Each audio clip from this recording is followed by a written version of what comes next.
படம் எப்படி வந்திருக்கு? தாறுமாறான, அதில் ஒன்றும் சந்தேகமே இல்லை. ரஜினிங்கிறது எப்பவுமே ஒரு மேஜிக் தாங்க. தமிழ் சினிமாவில் வந்து அது ஒரு மேக்னெட். அது நான் என்ன தனியாக சொல்ல வேண்டியது இருக்குது? எங்கே திரும்பினாலும் கூலியாக தான் இருக்குது. இந்த படத்துக்கு கதை எவ்வளோ முக்கியமோ அதை விட அனிருத் முக்கியம், மியூசிக் முக்கியம் அப்படின்னு சொன்னார். கதைக்கு ஈக்குவலாக அனிருத்துக்கு ஒரு மாஸ் கொடுக்குறாங்கல்ல சார், இது ஏன் சார்? அனிருத்துக்கு ஒரு இளைஞர் கூட்டம் ஒன்று இருக்குது. இப்போ இந்த சில பாடல்கள் அவர் போடும்பொழுது ஒரு மாதிரி வெறித்தனமாக இருக்குது. அந்த காட்சியோடு நீங்கள் சேர்த்து அதை பார்க்கும்பொழுது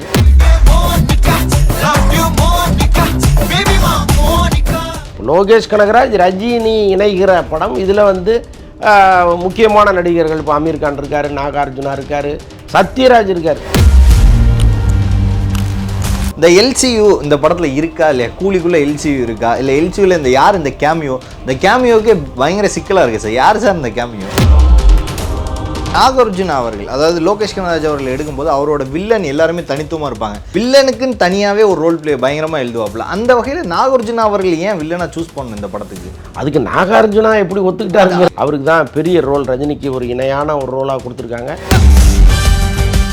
ரஜினி சார் அப்படின்னு சொன்னாலே ஒரு ஸ்டைலு, பயங்கர லுக்கு, அப்படி அதில் தான் ஏதாவது வேறு மாதிரி காட்டிகிட்டே இருப்பாங்க. ஆனால் லோகேஷ் கனகராஜ் அப்படின்னு இந்த சைடு எடுத்தோம்னா ஆக்ஷனில் என்ன வித்தியாசம் பண்ண முடியும்? அன்பரியோ, ஸ்டண்டு எல்லாமே பயங்கரமாக இருக்கும். இவங்க ரெண்டு பேர் சேர்ந்த ஒரு காம்பினேஷன் எப்படி சார் வந்துருக்கு? அட்ராக்ஷன், ஒரு எதிர்பார்ப்பு ஏன் இந்த படத்துக்கு வந்திருக்குன்னா லோகேஷ் கனகராஜ். அவர் பாஷையில் சொல்ல 75 வயசு கிழவனால ஏதாவது பண்ணிட முடியுமா சார் பாக்ஸ் ஆஃபீஸில்? படப்பிடிப்பில் ஃபைட் ஆகட்டும், டான்ஸ் ஆகட்டும், எல்லாமே வந்து மேட்ச் பண்ணியிருப்பாங்க. அவர் முகம் தானே இப்போ தேவைப்படுது, அவ்வளோதானே. மற்றதெல்லாம்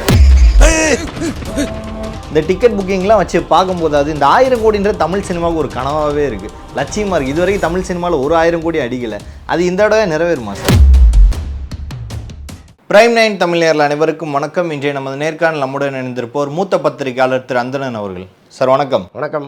கூலி எந்த மாதிரி ஒரு எதிர்பார்ப்பை கிரியேட் பண்ணிட்டு இருக்கு? மக்கள்கிட்ட எந்த மாதிரி ஒரு ஹைப்பை கிளப்பிட்டு இருக்கு கூலி படம்? நான் என்ன தனியாக சொல்ல வேண்டியது இருக்குது? எங்கே திரும்பினாலும் கூலியாக தான் இருக்குது. ஓகே, இப்போவே வந்து இந்த தியேட்டர் செலிப்ரேஷனுங்கிறது ஸ்டார்ட் ஆகிடுச்சு.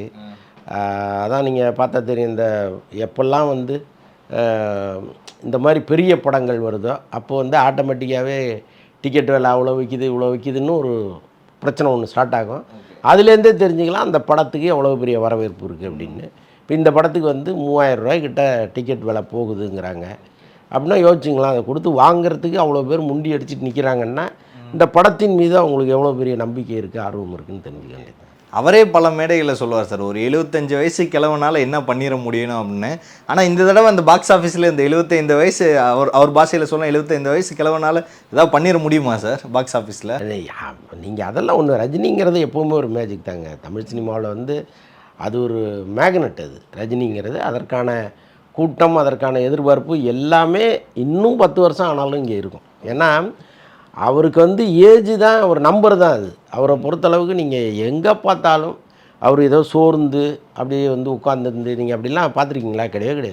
அப்படியே பரபரன்னு இருப்பார். இந்த வயதிலும் அப்படி இருக்காருன்னா அவர் நம்புகிற அந்த யோகா, தியானம் இதெல்லாம் சேர்ந்து தான் அவர் அப்படி வச்சுருக்கு. இன்னொன்று பேசிக்கலாகவே மன ரீதியாக அவர் வந்து பெருசாக எதையும் மண்டையில் ஏற்றிக்கிறது இல்லை. ரொம்ப அமைதியாக அப்படியே ஒரு அமைதியான ஒரு வாழ்க்கையை அவர் வாழ்ந்துட்டுருக்காரு. ஸோ அதன் காரணமாகவும் அவரால் அப்படிலாம் இருக்க முடியுது. நீங்கள் சொன்ன மாதிரி 75 வயதுங்கிறது அவர் சொன்னதுனால நமக்கு தெரியுது. மற்றபடி வந்து ரஜினியோடு நம்ம தொடர்ந்து பயணிச்சுட்டே இருக்கோம். அப்போது வந்து இப்போ நீங்கள் தினந்தோறும் இப்போ நம்ம வீட்டில் இருக்கிறவங்களுக்கு வயசாகிடுச்சுங்கிறது நமக்கு தெரியாது. ஏன்னா தினந்தோறும் பார்த்துட்டே இருக்கோம். திடீர்னு ஒரு 10 வருஷம் கழித்து பார்க்கும்போது ஐயோ தலை நரைச்சிருக்கு, முகம் சுருங்கி போச்சுன்னு தெரியும். ஆனால் ரஜினியை பொறுத்தளவுக்கு நம்ம வந்து கிட்டத்தட்ட 40 வருஷமாக அவரோட ட்ராவல் பண்ணிக்கிட்டே இருக்கோம், அவரை பார்த்துட்டே இருக்கோம். எப்போயாவது கிளம்பி வெளில வர்றவர் இல்லை அவர். இப்போ சில பேரை பார்த்தீங்கன்னா படம் ரிலீஸ் ஆகும்போது வெளில வருவாங்க, அதுக்கப்புறம் ஆள் காணா போயிடுவாங்க. திடீர்னு அப்புறம் திரும்பி ஒரு வருஷங்கள் திரும்ப படம் வரும்போது தான் வெளியிலே வருவாங்க. நீங்கள் நிறைய பேரை பார்த்துருக்கலாம்ப்பா. சாதாரண நடிகர் எடுத்துங்களாம்ப்பா. அதர்வெல்லாம் நீங்கள் பாருங்கள், எங்கேயாவது பார்த்துருக்கீங்களா? எங்கேயுமே வரமாட்டார். அவர் படம் ரிலீஸ் ஆகும்போது வெளியில் தென்படுவார். ஸோ இந்த மாதிரி கொஞ்சம் கேட்டகரி இங்கே இருக்குது. இப்போ ரஜினியை பொறுத்தளவுக்கு அப்படி கிடையாது. அவர் படம் வருதோ வள்ளியோ எங்கேயாவது ஏர்போர்ட்டில் பார்க்கலாம், அங்கே போகலாம், இங்கே போகலாம், ஏதாவது ஒன்று பேசிட்டு போய் எதுவுமே இல்லையா, ரசிகர்களை பார்க்குறதுக்காக வீட்டுக்கு வெளியில் வந்து ஒரு வணக்கத்தை போட்டு கையை காமிச்சிட்டு போயிட்டாவது இருப்பார். நமக்கு வந்து அவர் பழசாகவே இல்லை. அதுதான் அவர்கிட்ட இருக்கிற ப்ளஸ்ஸு. ஸோ அதனால் வந்து இந்த படத்தில் அவர் என்னெல்லாம் செய்யணுமோ அதெல்லாம் அவர் செஞ்சுருக்கிறாரு. மேக்ஸிமம் வந்து பாடி டபுள் வச்சு தான் பண்ணியிருக்காங்க. இது வந்து பல பேர் மறுக்கலாம், அதெல்லாம் வேறு. அவரே சொல்கிறாரு 1950 மாடல் வண்டி இது, நிறைய ஸ்பேர் பார்ட்ஸ் மாற்றிட்டோம், பல வருஷம் கிலோமீட்டர் ஓடிடுச்சு, பல கிலோமீட்டர் ஓடிடுச்சு, இதில் வந்து ரொம்ப ஆட வைக்காதீங்கன்னா அவரே சொல்லியிருக்காரு. அப்போ படப்பிடிப்பில் ஃபைட் ஆகட்டும், டான்ஸ் ஆகட்டும், எல்லாமே வந்து மேட்ச் பண்ணியிருப்பாங்க. அவர் முகம் தானே இப்போ தேவைப்படுது, அவ்வளோதானே. மற்றதெல்லாம் புரிஞ்சுக்க வேண்டியது தான் நம்ம. ஆனாலும் ரஜினியிடம் இருக்கிற அந்த உற்சாகம்ங்கிறது எந்த காலத்துலேயும் குறையாது. அவர் மீது வைத்திருப்பதும் அவர் நம் மீது வைத்திருப்பதும் அப்படி தான். ரஜினி சார் அப்படின்னு சொன்னாலே ஒரு ஸ்டைலு, பயங்கர லுக்கு, அப்படி அதில் தான் ஏதாவது வேறு மாதிரி காட்டிகிட்டு இருப்பான். ஆனால் லோகேஷ் கனகராஜ் அப்படின்னு இந்த சைடு எடுத்தோம்னா ஆக்ஷனில் என்ன வித்தியாசம் பண்ண முடியும், அன்பரியோ ஸ்டண்டு எல்லாமே பயங்கரமாக இருக்கும். இவங்க 2 பேர் சேர்ந்த ஒரு காம்பினேஷன் எப்படி சார் வந்திருக்கு? அதாங்க இப்போ இது ஏற்கனவே அண்ணாத்தை வந்திருக்கு, லால் சலாம் வந்திருக்கு.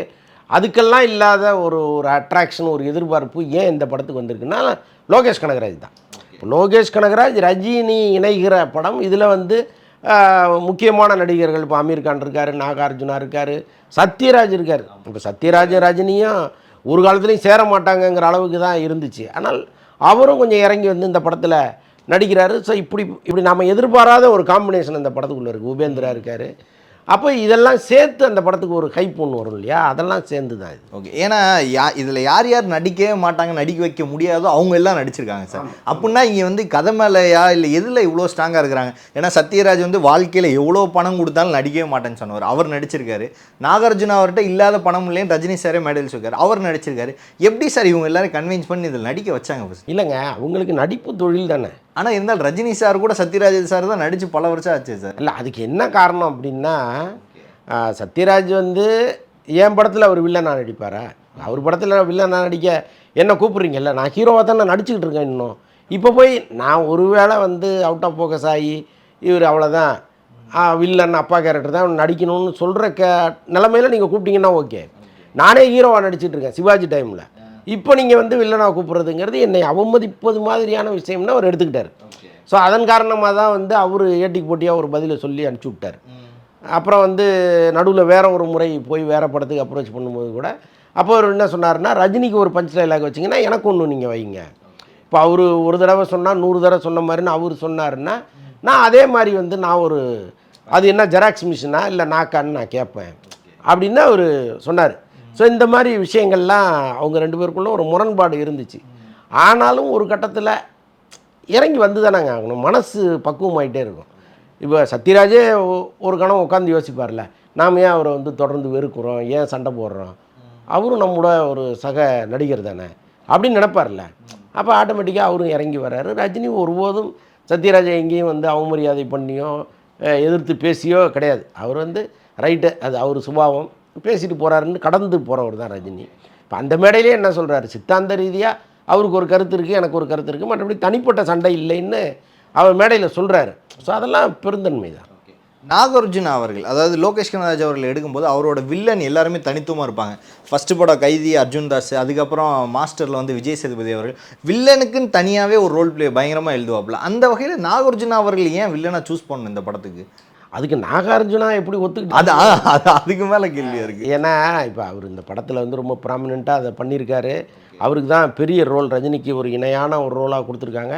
இப்போ சத்யராஜெல்லாம் அவ்வளோ தூரம் மேடையில் சொன்னால் கூட படத்தில் அவர் ரொம்ப கம்மியாக தான் வர்றதா சொல்கிறாங்க. ஸோ அப்படி இருக்கும்போது நாகார்ஜுனாவுடைய இம்பார்ட்டன்ஸ் அறிந்து அந்த கேரக்டரை அவர் கொடுத்துருக்காங்க. பொதுவாகவே அவர் நாகார்ஜுனாவுக்கு வந்து இன்னும் வயசே ஆகலை. அவர் நான் வந்து பார்த்த காலத்துலேருந்து அப்படியே தான் இருக்கார். நான் ஸ்கூல் படிக்கிற காலத்துலேருந்து அவருடைய படங்கள் பார்க்குறோம் இல்லையா, அப்போ பார்த்த மாதிரியே இப்பவும் இருக்கார். அது ஒரு பெரிய ஆச்சரியம் தான். ரஜினியே அதை வந்து வியந்து பேசுகிறாரு.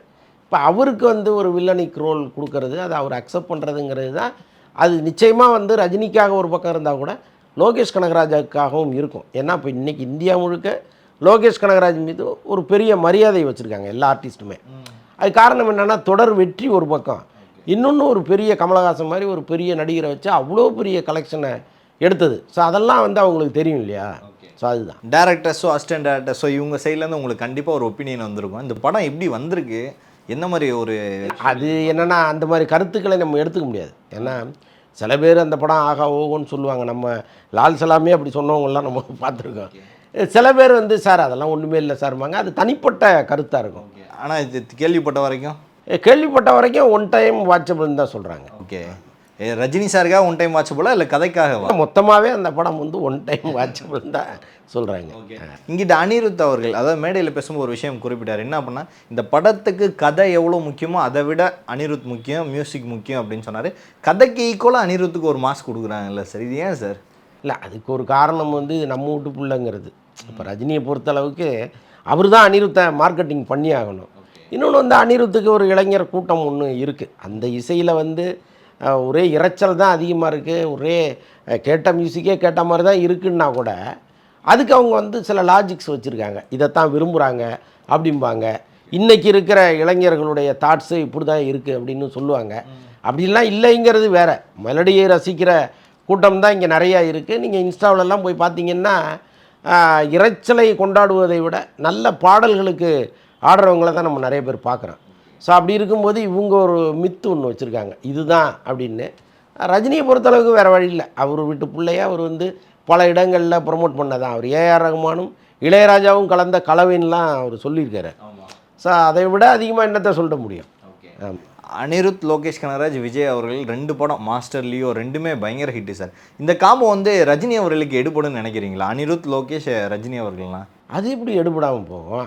அதாவது ரஜினி தான் வந்து அனிருத்தை மிகப்பெரிய இசையமைப்பாளராக மாற்றினது. தனுஷ் வாய்ப்பு கொடுத்தாரு, உருவாக்குனாருங்கிறதெல்லாம் தாண்டி அவர் என்றைக்கு ரஜினி படத்துக்கு இசையமைக்க வந்தாரோ அதுக்கப்புறம் அவர் பெரிய மியூசிக் டைரக்டராக கருதப்பட்டாரோ அதை இன்றைக்கி கரெக்டாக நூல் பிடிச்ச மாதிரி கொண்டு போயிட்டுருக்காரு. அவருக்கான இமேஜையோ தரத்தையோ அவர் எங்கேயுமே குறைச்சிக்கல. அந்த பாட்டு இறைச்சலாக இருக்குங்கிறது நம் தலைமுறை சொல்கிறது. நான் உங்களை வேறு சேர்த்துக்கிறேன் பாவம், என் தலைமுறை சொல்கிறதுன்னு வச்சிங்களேன். ஆனால் இன்றைக்கி இருக்கிற அந்த கல்லூரி பசங்களோ ஸ்கூல் பசங்களோ இல்லை அனிருத்தை வந்து அப்படி கொண்டாடுறாங்க. அது அவங்க பாயிண்ட் ஆஃப் வியூவில் பார்க்கும்போது அவர் மிகப்பெரிய மியூசிக் டைரக்டர் தான். இன்னொன்று வந்து இப்போ இந்த சில பாடல்கள் அவர் போடும்பொழுது ஒரு மாதிரி வெறித்தனமாக இருக்குது. அந்த காட்சியோடு நீங்கள் சேர்த்து அதை பார்க்கும்பொழுது பேக்ரவுண்ட் மியூசிக்கை பாட்டாகவே போடுறாரு. அதெல்லாம் சேர்த்து பார்க்கும்போது வரிகள் புரியலையோ ஏதோ ஒன்று இருக்குது. அது ஒரு வெறித்தனமாக அந்த இளைஞர்களுக்கு கொடுக்குறேன், அவ்வளோதான்.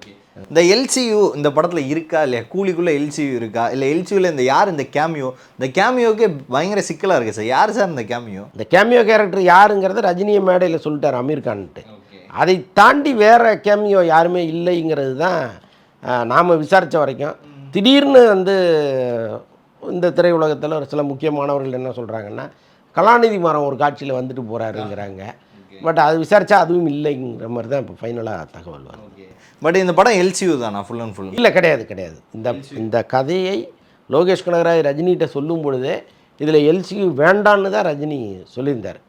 அதுக்கு காரணம் பலவாக இருக்கலாம். முக்கியமான காரணம் விஜயை இந்த படத்துக்குள்ளே அவர் கொண்டு வந்துட போகிறாரோங்கிறதுக்காக கூட அப்படி ஒரு விஷயத்தை ரஜினி முன் வச்சுருக்கலாம். இல்லைங்க, எல்சியூலாம் தேவையில்லை, நீங்கள் வந்து ஸ்ட்ரைட்டாக ஒரு படத்தை சொல்லுங்கள், எல்சியூலாம் நீங்கள் அடுத்த படத்தில் வச்சுக்கிங்க அப்படின்ட்டார். அதனால் உறுதியாக எல்சியூ கிடையாது. இந்த பக்கம் நாகார்ஜுனா, இந்த பக்கம் உபேந்திரா, இங்கிட்ட வந்துட்டு அமீர் கான் அவர்கள், இங்கிட்ட சௌபின், ஒவ்வொரு ஸ்டேட்லேயுமே சிறந்த நடிகர்லாம் எடுத்திருக்காங்க சார். இவ்வளோ பேரை போடும்போது ரஜினிகாந்த் அவர்கள் தான் இந்த படத்தில் கேமியோ மாதிரி வந்துட்டு போகிற மாதிரி இருக்குமா சார்? அது அப்படி இருக்காது. நான் என்ன நினைக்கிறேன்னா ஒரே ஃப்ரேமில் எல்லாரையும் கொண்டு வந்தால் நீங்கள் தனித்தனியாக காட்ட வேண்டிய அவசியம் இல்லைல்ல. இப்போ ஒவ்வொருத்தருக்கும் 10 நிமிஷம், அரை மணி நேரம் அப்படின்னு நீங்கள் கணக்கு வச்சா நீங்கள் சொல்கிற கணக்கு வந்துடும், ரஜினி கொஞ்சம் தான் வர்றாரோன்ட்டு. அப்படி இல்லாமல் ரஜினியோடய அவங்க வர மாதிரி வச்சுட்டா எப்படி நீங்கள் அப்படி எடுத்துக்க முடியும்? இல்லைல்ல. அதனால் வந்து எனக்கு தெரிந்து ஒரு காம்பினேஷனாக தான் அது வரும். ஓகே. இப்போ வரைக்குமே முதல் நாள் அவ்வளோ இது வசூல் புக்காக இருக்குது, அவ்வளோ டிக்கெட் சோல்ட் அவுட் ஆகிருக்குன்னு சொல்கிறாங்க சார். இந்த டிக்கெட் புக்கிங்லாம் வச்சு பார்க்கும்போது அது இந்த 1000 கோடின்ற தமிழ் சினிமாவுக்கு ஒரு கனவாகவே இருக்குது, லட்சியமாக இருக்குது. இது வரைக்கும் தமிழ் சினிமாவில் ஒரு 1000 கோடி அடிக்கலை. அது இந்த தடவை நிறைவேறுமா சார்? இல்லை, அதுக்கு வாய்ப்பு இல்லை. அதுக்கு என்ன காரணம்னா அந்த வார் 2 வந்தது ஒரு காரணம். அது வந்து பாலிவுட்லலாம் பெரிய அளவு தியேட்டரில் பிடிச்சிட்டாங்க அவங்க. இவங்களுக்கு தியேட்டரே பெருசாக இல்லை பாலிவுட்டில். அப்போ நீங்கள் அங்கேருந்து ஒரு பெரிய அளவு வசூல் குறையும். இன்னொன்று வந்து படத்தின் தன்மையை பொறுத்து தான் அது எவ்வளோ வசூல் பண்ணுங்கிறதே தெரியும். இது என்னவா வந்திருக்குன்னே தெரியல. அதுக்கு முன்னாடி இந்த 1000 கோடிங்கிறதெல்லாம் சும்மா நம்முடைய ஆசைக்கு வேணால் சொல்லிக்கலாம். தமிழ் படங்களுக்கு அவ்வளோ தூரம் வரமாட்டேங்கிறதுக்கு ஒரு காரணம் இருக்குது. என்னென்னா இப்போ இவங்க படத்துக்கு செலவு பண்ணுறதை விட நடிகர்களுக்கு சம்பளமாக அதை கொடுத்துட்றாங்க.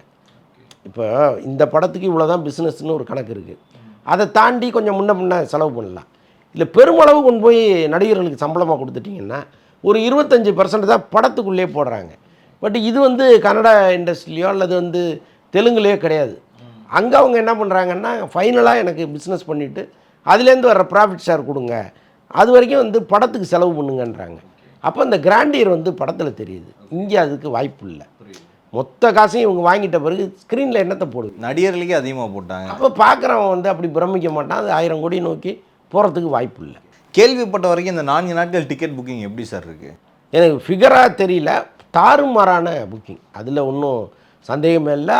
ஆல் ஓவர் எல்லா இடத்துலையுமே இப்போ அப்ராட்லேருந்து ஆரம்பித்து எங்கெல்லாம் இந்த படம் ரிலீஸ் ஆகுதோ அங்கெல்லாம் வந்து பெரிய அளவு புக்கிங் நடந்திருக்கு. அதான் சொல்கிறேனே, அதாவது 3000 ரூபா வரைக்கும் விற்றுருக்குறாங்க. 500 ரூபாயில் ஸ்டார்ட் ஆகிருக்கு.